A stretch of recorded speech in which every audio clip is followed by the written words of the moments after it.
주신 하나님 말씀은 다니엘서 5장 17절부터 31절 말씀입니다. 다니엘이 왕에게 대답하여 이르되 왕의 예물은 왕이 친히 가지시며 왕의 상급은 다른 사람에게 주옵소서. 그럴지라도 내가 왕을 위하여 이 글을 읽으며 그 해석을 아뢰리이다. 왕이여 지극히 높으신 하나님이 왕에 붙인 느부갓네살에게 나라와 큰 권세와 영광과 위엄을 주셨고 그에게 큰 권세를 주셨으므로 백성들과 나라들과 언어가 다른 모든 사람들이 그의 앞에서 떨며 두려워하였으며 그는 임의로 죽이며 임의로 살리며 임의로 높이며 임의로 낮추었더니 그가 마음이 높아지며 뜻이 완악하여 교만을 행함으로 그의 왕위가 패한 바 되며 그의 영광을 빼앗기고 사람들 중에서 쫓겨나서 그의 마음이 들짐승의 마음과 같았고 또 들나귀와 함께 살며 또 소처럼 풀을 먹으며 그의 몸이 하늘 이슬에 젖었으니 지극히 높으신 하나님이 사람 나라를 다스리시며 자기 뜻대로 누구든지 그 자리에 세우시는 줄을 알기에 이르렀나이다. 벨사살이여 왕은 그의 아들이 되어서 이것을 다 알고도 아직도 마음을 낮추지 아니하고 도리어 자신을 하나님의 주제보다 높이며 그의 성전 그릇을 왕 앞으로 가져다가 왕과 귀족들과 왕후들과 후궁들이 다 그것으로 술을 마시고 왕이 또 보지도 듣지도 알지도 못하는 금, 은, 구리, 세화나무, 돌로 만든 신상들을 찬양하고 도리어 왕의 호흡을 주장하시고 왕의 모든 길을 작정하시는 하나님께는 영광을 돌리지 아니한지라. 이러므로 그의 앞에서 이 손가락이 나와서 이 글을 기록하였나이다. 기록된 글자는 이것이니 곧 메네 데겔 우바르시니라. 그 글을 해석하건대 메네는 하나님이 이미 왕의 나라의 시대를 세워서 그것을 끝나게 하셨다 하며 데겔은 왕을 저울에 달아보니 부족함이 보였다 하며 베레스는 왕의 나라가 나뉘어서 메대와 바사 사람에게 준바되었다 함이니이다 하니 이에 발사살이 명하여 그들이 다니엘에게 자주색 옷을 입히게 하며 금사슬을 그의 목에 걸어주고 그를 위하여 조서를 내려 나라의 셋째 통치자로 삼으니라. 그날 밤에 갈대아 왕 벨사살이 죽임을 당하였고 메대 사람 다리오가 나라를 얻었는데 그때 다리오는 60세였더라. 아멘. 오늘도 나의 걸음을 인도하시는 주님과 동행하며 지혜로운 성도의 삶을 살아가길 진심으로 기도합니다.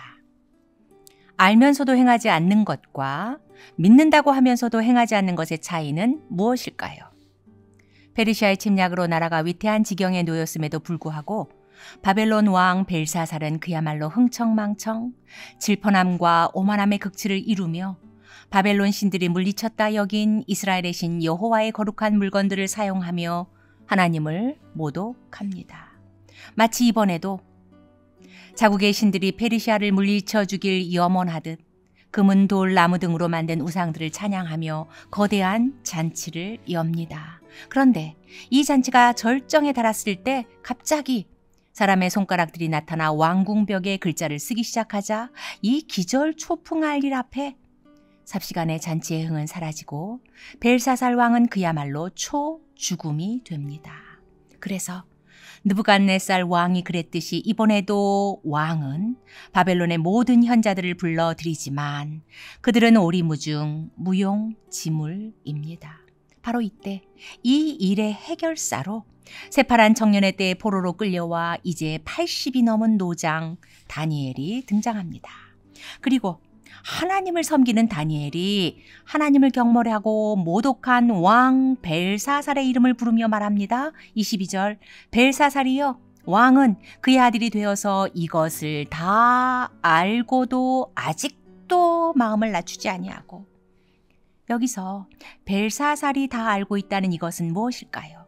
그것은 선대왕 느부갓네살에 대한 것으로 본문 18절부터 21절에서 간략하게 언급하는데 지극히 높으신 하나님께서 느부갓네살 왕에게 큰 권세와 영광과 위엄을 주셨건만 그러나 왕은 하나님께서 주신 권세를 임의로 사용하며 마음이 완악하고 교만해져 결국 왕위에서 쫓겨나 짐승처럼 유리방황하며 고통스러운 형벌의 시간을 보내게 됩니다. 그리고 그 후에야 비로소 느부갓네살이 이런 고백을 하는데 21절 후반절에 지극히 높으신 하나님이 사람 나라를 다스리시며 자기의 뜻대로 누구든지 그 자리에 세우시는 줄을 알기에 이르렀나이다. 그런데 벨사살 왕 당신은 이 모든 것을 다 알면서도 지금까지 아직도 정신을 차리지 못하고 23절에 도리어 자신을 하늘의 주제보다 높이며 도리어 왕의 호흡을 주장하시고 왕의 모든 길을 작정하시는 하나님께는 영광을 돌리지 아니했습니다. 벨사살 왕은 마치 바벨론 왕국과 자신의 왕권이 영원할 것이라 과시라도 하듯 아직도 우상을 섬기면서 하나님을 무시하고 모독하는 교만한 행위를 일삼고 있습니다.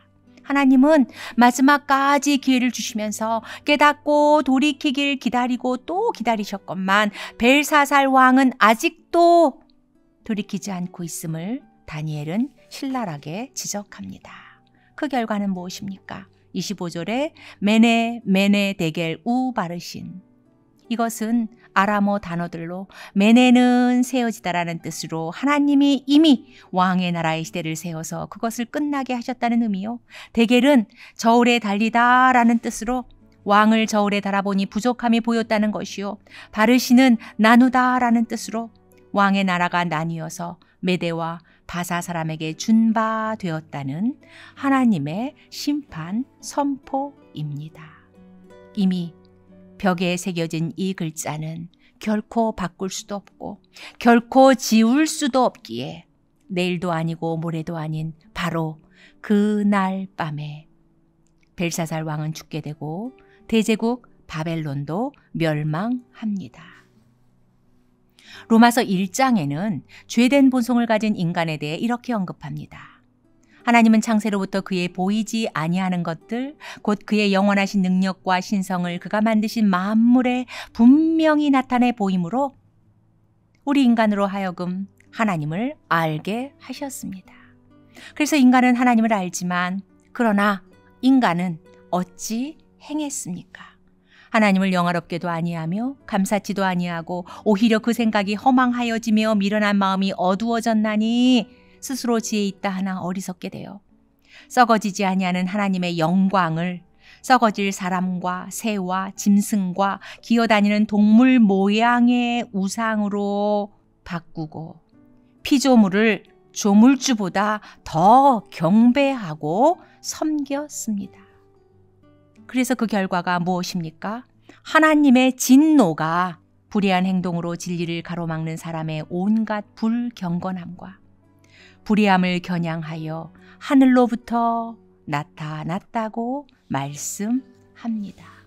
그래서 이러한 죄된 본성을 가진 죄인인 우리도 벨사살 왕처럼 그렇게 살 수밖에 없고 벨사살 왕처럼 그렇게 살다가 하나님의 진노를 받고 죽을 수밖에 없는 존재였습니다. 그런데 우리는 전적인 하나님의 은혜로 예수 그리스도 십자가 대속을 믿음으로 하나님의 자녀가 되었습니다. 그래서 우리는 나를 구원하신 나의 구원자 하나님이 나에게를 인도하시고 주장하시고 나라를 세우기도 하시고 왕들을 멸하기도 하시면서 개인의 시간과 세계 역사를 주관하고 계신다는 이 모든 것을 벨사살 왕처럼 분명히 압니다. 그러나 우리는 벨사살 왕과는 다르게 그냥 알 뿐 아니라 이 모든 것을 분명히 확실히 믿습니다.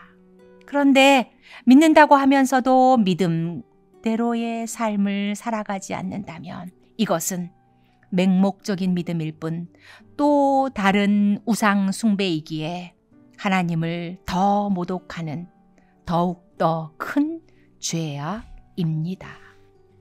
하나님을 믿는다고 자타가 공인한 서기관과 바리새인과 율법사들을 향해 예수님은 화 있을진저 심하게 책망하시면서 뱀들아 독사의 새끼들아 너희가 어떻게 지옥의 판결을 피하겠느냐 심판을 선포하셨습니다. 지금까지 사역을 하면서 특히 아침 묵상을 준비하고 학기마다 성경 공부를 준비하면 할수록 점점 더 확실해지는 것은 하나님은 우리 삶의 전 영역, 모든 분야, 모든 부문에서 우리가 하나님 나라의 백성으로 어떻게 살아야 할지 너무도 분명하고 너무도 세밀하게 지침을 주셨다는 것입니다. 하나님은 이렇게 우리에게 하나님 나라의 백성으로 살아갈 길을 주셨건만 우리는 믿습니다. 믿습니다. 입술에 고백은 하면서도 전혀 믿음대로의 삶을 살지 않는다면 그 믿음은 죽은 믿음으로 결국 불신자와 다를 바 없습니다. 그래서 믿는다고 하면서도 말씀대로 행하지 않는 자는 모든 것을 알면서도 행하지 않아 그날 밤 죽임을 당한 벨사살 왕과 결코 다르지 않고 똑같습니다. 역사는 하나님의 메시지를 담고 있습니다. 나를 구원하신 하나님이 개인의 시간과 세계 역사의 주관자이심을 믿는다면 북이스라엘이 아수르에게, 남유다가 바벨론에게 왜 멸망했는지, 그리고 그때 하나님의 대리 통치자인 왕들과 선민이라 자부하던 백성들이 어찌 행했는지 우리는 바르게 알아야 합니다.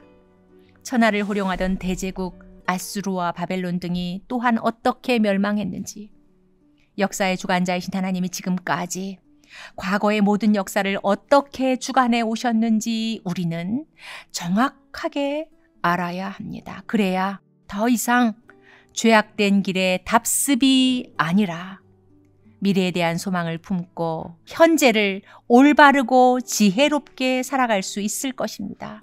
하나님은 바벨론 제국과 벨사살 왕의 삶만 세어보고 또 세어보고 하나님의 법이라는 저울에 달아보셨을까요? 우리나라와 한국교회, 그리고 우리 개인 한 사람 한 사람의 모습과 삶도 하나에서부터 열까지, 처음부터 끝까지 하나님은 친히 세어보시고 또 세어보시고 하나님의 저울에 달아보고 계심을 우리는 늘 기억해야 할 것입니다. 하나님이 바벨론 왕궁 벽에 쓰신 메네 메네 데겔 우바르신 이 글귀를 우리의 마음판에도 새기고 하나님을 바르게 알고 하나님을 바르게 믿고 그래서 믿는 그대로 행하는 삶을 살아가는 지혜로운 성도가 되길 간절히 소망합니다. 시편 90편 13절을 새 번역으로 읽습니다. 우리에게 우리의 날을 세는 법을 가르쳐 주셔서 지혜의 마음을 얻게 하소서. 아멘.